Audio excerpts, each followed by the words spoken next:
சென்னையில் வாக்குப்பதிவுக்கான ஏற்பாடுகள் தீவிரமாக நடைபெற்று வருகின்றன. கூடுதல் தகவல்களை வழங்குவதற்காக இணைகிறார் செய்தியாளர் சண்முகப்பிரியன். கூடுதல் விவரங்கள். மக்களவைத் தேர்தலுக்கான வாக்குப்பதிவு என்பது நாளைய தினம் காலை தொடங்க இருக்கிறது. இந்த சூழலில் பொதுமக்கள் வாக்களிக்க இருக்கக்கூடிய அனைத்து வாக்குச்சாவடி மையங்கள் தயார் செய்யக்கூடிய பணிகள் என்பது இறுதி கட்டத்தை எட்டியிருக்கிறது. குறிப்பாக சென்னையில் இருக்கக்கூடிய 3 தொகுதிகள், வட சென்னை, தென் சென்னை மற்றும் மத்திய சென்னை, இந்த 3 தொகுதிகளுக்கும் சேர்த்து மொத்தம் 944 மையங்கள்ல 3719 வாக்குச்சாவடி மையங்கள் அமைக்கப்பட்டிருக்கிறது.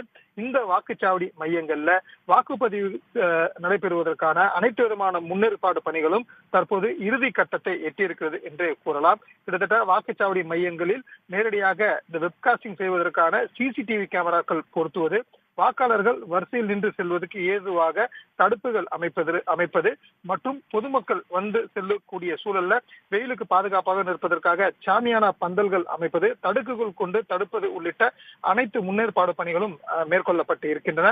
இது மட்டும் இல்லாமல் வரக்கூடிய வாக்காளர்கள் தாகம் ஏற்பட்டால் அவர்களுக்கு வழங்குவதற்கு தண்ணீர் மற்றும் இருக்கைகள் கொடுப்பது போன்ற இதர வசதிகளும் கூட ஏற்பாடு செய்யப்பட்டிருக்கின்றன. இது மட்டும் இல்லாமல் அனைத்து வாக்குச்சாவடிகளிலும் முதியவர்கள் மற்றும் மாற்றுத்திறனாளிகள் வாக்களிக்க வரும்போது அவர்களை அழைத்து செல்லக்கூடிய வகையில இந்த சக்கர நாற்காலிகள், தாய்வு தளம் உள்ளிட்டவையும் தற்காலிகமாக ஏற்பாடு என்பது அந்தந்த வாக்குச்சாவடிகள்ல தயார் செய்யப்பட்டு வருவது குறிப்பிடத்தக்கது. மேலும் இந்த வாக்குப்பதிவு மையங்களுக்கு, அதாவது வாக்குச்சாவடிகளுக்கு கொண்டு வரக்கூடிய மின்னணு வாக்குப்பதிவு இயந்திரங்களை நாளை தினம் காலை வரை பாதுகாப்பாக வைப்பதற்கு அந்தந்த மையங்களிலேயே ஸ்ட்ராங் ரூம் என அமைக்கப்பட்டிருக்கிறது. இவ்வாறாக கொண்டு வரக்கூடிய இந்த மின்னணு வாக்குப்பதிவு இயந்திரங்கள் அனைத்தும் அந்த ஸ்ட்ராங் ரூமில் தான் வைத்து பூட்டி வைக்கப்பட்டிருக்கும். அவையும் கூட சிசிடிவி கேமராக்கள் மூலமாக கண்காணிக்கப்படும்.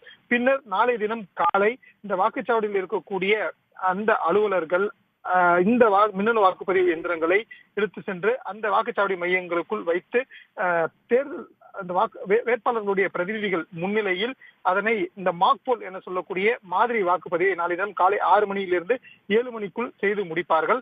அதன் பின்னர் தான் 7 மணிக்கு சரியாக இந்த வாக்குப்பதிவு என்பது தொடங்க இருக்கும். இவ்வாறாக இந்த வாக்குச்சாவடி மையங்கள் தயார் செய்யக்கூடிய பணிகள் என்பது கிட்டத்தட்ட இறுதி கட்டத்தை எட்டியிருக்கிறது என்றே கூறலாம். மேலும் சென்னை முழுவதும் இருக்கக்கூடிய 3 தொகுதிகளுக்கும் சேர்த்து 39 லட்சம் வாக்காளர்கள் வாக்களிக்க உள்ளனர் என்பது குறிப்பிடத்தக்கது. இது மட்டும் இல்லாமல் ஒவ்வொரு சட்டமன்ற தொகுதிக்கு உட்பட்டும் ஒரு இடத்தில் இந்த மாடல் போலிங் பூத் என சொல்லக்கூடிய முன்மாதிரி வாக்குச்சாவடி மையம் என்பது ஒன்று அமைக்கப்பட்டிருக்கிறது. இது மட்டும் இல்லாமல் பெண்களுக்கான பிரத்யேக வாக்குச்சாவடி மையங்கள், அதாவது இந்த பிங்க் போலிங் பூத் என சொல்லக்கூடிய பெண்களுக்கான பிரத்யேக வாக்குச்சாவடி மையங்களும் கூட 16 இடங்கள்ல அமைக்கப்பட்டிருக்கிறது என்பது குறிப்பிடத்தக்கது. இவ்வாறாக நாளைய தினம் காலை தொடங்க இருக்கக்கூடிய வாக்குப்பதிவிற்கான அனைத்து முன்னேற்பாடு பணிகளும் கிட்டத்தட்ட இறுதி கட்டத்தை எட்டியிருக்கக்கூடிய சூழல்ல இந்த தேர்தல் பணியில் ஈடுபடக்கூடிய நுண் பார்வையாளர்களுக்கு அவர்களுக்கான இந்த பாஸ் என சொல்லக்கூடிய அடையாள அட்டை விநியோகம் செய்யக்கூடிய பணியானது தற்போது அந்தந்த தொகுதிக்குட்பட்ட தேர்தல் நடத்தும் அலுவலகத்தில் நடைபெற்று வருவது குறிப்பிடத்தக்கது. தகவல்களுக்கு நன்றி சண்முகப்பிரியன்.